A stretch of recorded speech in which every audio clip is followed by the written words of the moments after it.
étrangère, entre guillemets, on est quand même. Et on a montré vraiment, je dirais, une fierté et aussi l'envie d'être ensemble. Ça veut dire que même les Sénégalais, les Ivoiriens qui sont au Sénégal, ils sont venus aujourd'hui nous soutenir. Et merci à eux. Et on espère encore qu'ils viendront nous soutenir encore demain contre Madagascar. Maintenant, partout où on ira dans le monde, on espère avoir des Ivoiriens avec nous. Et le plus important, c'est que la Côte d'Ivoire gagne. Dernière question. Bonsoir coach, bonsoir Jean-Philippe, c'est Soledad Jam, journaliste à la radio Futur Média. J'ai deux questions pour Jean, si vous me le permettez. Comment? J'ai deux questions pour Jean, si vous me le permettez. Allez-y. Alors, aujourd'hui, on a vu un début un peu poussif pour le premier quart-temps que vous avez perdu, mais vous avez su rectifier le tir dès le deuxième quart-temps. D'où vous êtes venu, donc ce second souffle, si on peut l'appeler ainsi, pour pouvoir... From the team which played Afrobasket in Angola and the current team, there's a big difference. So as a coach, what makes that difference? I don't think there are big difference.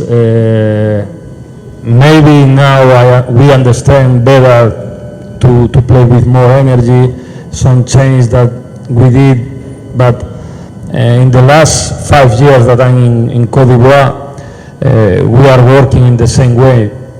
Now maybe we find the better way with and the better chemistry, but what we did in the Afrobasket was I think good.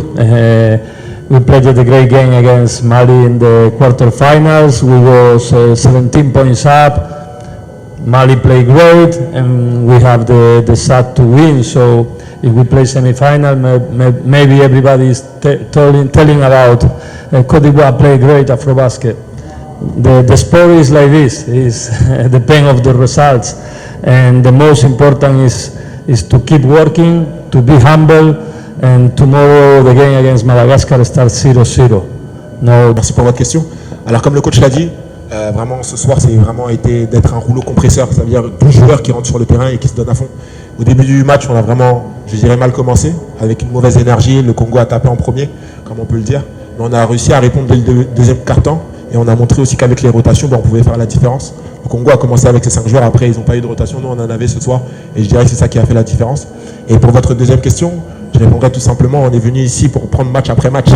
Et vous dites que Madagascar, c'est une petite équipe. Je ne le pense pas. Quand on vient de défendre son pays, il n'y a pas petite équipe ou pas, on est là, on donne tout sur le terrain et puis après c'est la vérité du terrain qui parle.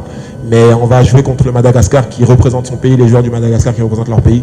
Et notre objectif c'est vraiment de prendre ce match-là. On sait que ce sera un match aussi poussif parce qu'ils ont tenu le Congo. Ce soir on ne sait pas ce qu'ils vont faire contre le Sénégal, mais je sais qu'ils ne vont pas se laisser faire. Maintenant ce sera à nous de faire le travail pour prendre ce dernier match et repartir.